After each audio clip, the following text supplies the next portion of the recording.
Okay guys, this is really weird that I'm not sitting behind a desk, but hello! Welcome to my kitchen. Anyway, this is gonna be for 20,000 subscribers. Thank you. Today, we're making Easter egg cookies. Happy Easter. It's definitely still Easter.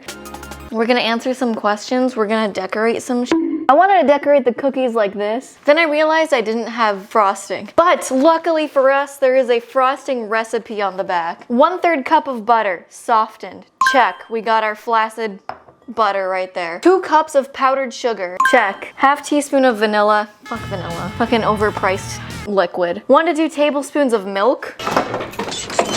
Ah! It won't come out. Oh God.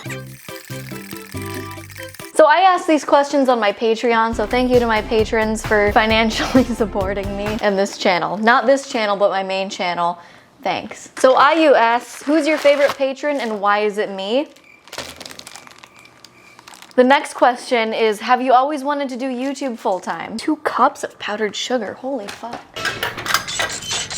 The answer is no, I didn't always want to do YouTube full-time. But that's because I didn't know doing YouTube full-time was an option. I always wanted to be an entertainer. You know when you ask kids, like, what do you want to be when you grow up? Well, for me, it was being a singer.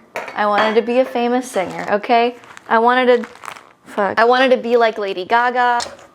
Shit. I always wanted to be like Lady Gaga. I was always performing at every... Why do we use whisks? Whisks are such an inferior kitchen tool. What the fuck? Why do people use whisks to make cookies? It all just clumps up inside the whisk, and I don't think we talk about this enough as a society. Anyway, I was always performing and singing at my school and around in the community where I could. I always wanted to perform, even though I'm extremely introverted.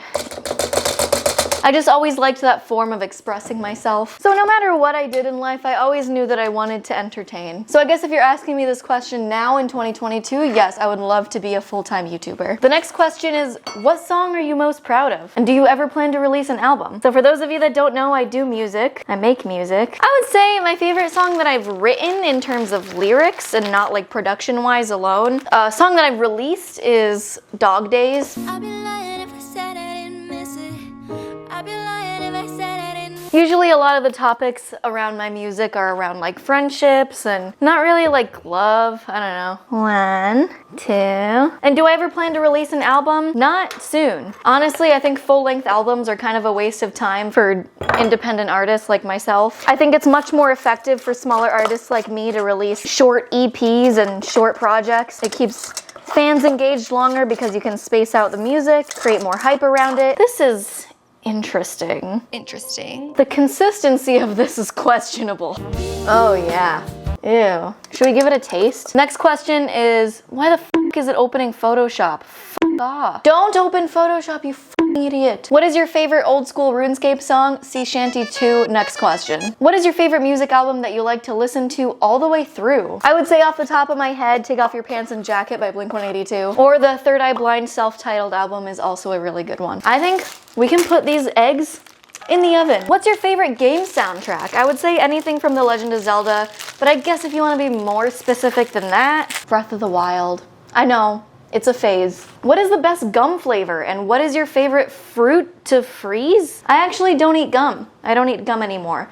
Contrary to Gary Vee, who swallows every piece of gum he's ever chewed. I swallow every piece of gum. I also have never freezed fruit before, so there's your answer for that one. Which YouTubers have influenced you the most? Well, I would have to say probably Critical, obviously. He's the YouTuber I've been watching the absolute longest. I started watching his videos in like 2010, so I guess it would be like a lie if I said he's never influenced my content before. Oh yeah, look at those eggs. I guess in terms of other commentary, I would say Drew Gooden the most. I just love his authenticity and the random passion rants he'll go on. Dream collab. Let's give the frosting a taste.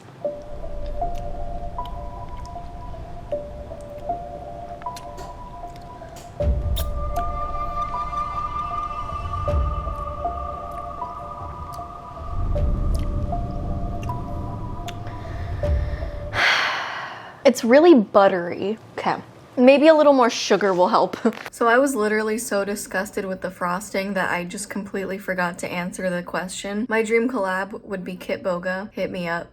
I do a mean southern accent. We could kill it on stream. Did you start YouTube with the idea that you would do more music or commentary videos, and has that changed? I actually started my channel as a Premiere Pro tutorial channel. Yeah. And then I quickly realized doing tutorials is boring as shit. So then I switched to gaming because I love gaming and I had just started streaming. So I was like, you know, maybe this will go well with my content. Turns out gaming is really hard to get into. And plus my video quality just wasn't up there, and I felt like it was a lot more fun doing video essays and commentary and spreading information. You feel me? That's actually better, I'm surprised. I forgot to start the timer.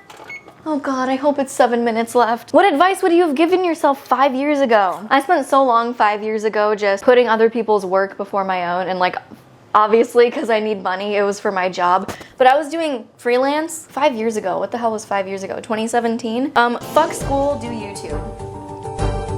It seems my microphone fell off. I spent so long stressing about shit that didn't matter, and I just didn't prioritize YouTube as much as I should have. But the most important thing is to stay consistent, because the more you're consistent, the better your videos get. And that's just what helps your channel grow, baby. What keeps you going when times get tough? Great question. Usually I just end up crying and playing a lot of video games until I feel a little more motivated to get stuff done. What's my go-to alcoholic drink? White Claw. Keep it simple. What is a dream brand partnership? Probably something privacy related like a VPN or privacy.com. I love tech. Where do you see yourself in 5 years? Step aside, Curtis. Step aside, Danny. Step aside, Drew. Just kidding. I would love to be alongside them. I would like to grow. I would like to be full-time content creator. I'd also love to make more music, maybe have a real studio, maybe not have my office be next to my bed, literally 1 foot away from my bed. That's where I work every day, and then I go to bed. Would you ever start a podcast? Yes. I would start a podcast. Sometimes I'm like, would people actually want to hear me talk for that long every week? But 2 minutes left on the clock. What are your favorite videos to make? I like making improvised videos where I've never seen the video before and I'm reacting live on camera. Those are really fun, like the cryptocurrency one. Crypto influencers make awful music. That was all improvised. All the jokes were improvised. And then immediately after I stopped filming, I wrote the song. That's how that video happened. I like those a lot. Sometimes I feel internally like this isn't enough effort for it to be a good video, or like this is lazy content, but people like it. Everything is so subjective these days. It's fun to make. All right, I'll see you back at my desk. I have the cookies. They're here. They're undecorated. They're ready for me to decorate. I have my frosting, I have the sprinkles, and I have the cookies that you can't see on my desk because if I tilt it down any further, my head gets cut off. And it's weird. And here is where I'm gonna put all the finished cookies. Okay. Oh God. Okay, yeah. What gets you fired up? I don't know, that's such a broad question. When inspiration hits, I'll give you just as vague of an answer. What was your worst relationship? It was with this dude who was super manipulative. He was one of those like weirdly political dudes in high school, which red flag #1, kids, stay away. He was like a Rand Paul fanboy. He was like a big libertarian. Red flag #2. It's okay. He manipulated me into being like semi-right wing. It was weird. It was a bad time. Of course, immediately after I got out of that relationship, I swung back to where I was supposed to be. That was just the tip of the iceberg, but there it is. Also, this was in high school. This was literally like 2015. This was not recent at all. What do you look for in a partner? Why are you asking me all these dating questions? What do I look like, Tinder? He has to be nice, shows interests in my interests, willing to try new things, nice, likes dogs. That's about it. Also, I'm not single, so please do not pursue. What inspires your creativity? I feel like I'm in therapy. What does inspire my creativity? How about sharing mild takes with the world? Like, don't be mean to people, because shit can get out of hand on the internet. Also, I just like making people laugh, to be honest. Plus, I do love putting in all the hard work and then seeing something cool come out of it that other people are enjoying, like my YouTube videos. It makes me feel good. If you could move anywhere in the world for 3 months, where would it be? I would probably choose Tokyo. I know, that's a really basic answer. This was a lot prettier in my mind. Look how pretty. I like the city life, and yet I like also being alone. I think it would be fun. I think it'd be a new experience, getting around and not needing to rely on a car and just see what the opposite side of the world has to offer. We've reached the end of the questions. We have 1.5 decorated cookies on the plate. Pretty good. I would call this a successful Q&A. I hope you learned a little something about me. I'll see you at some point, either on the main channel or this one. Peace.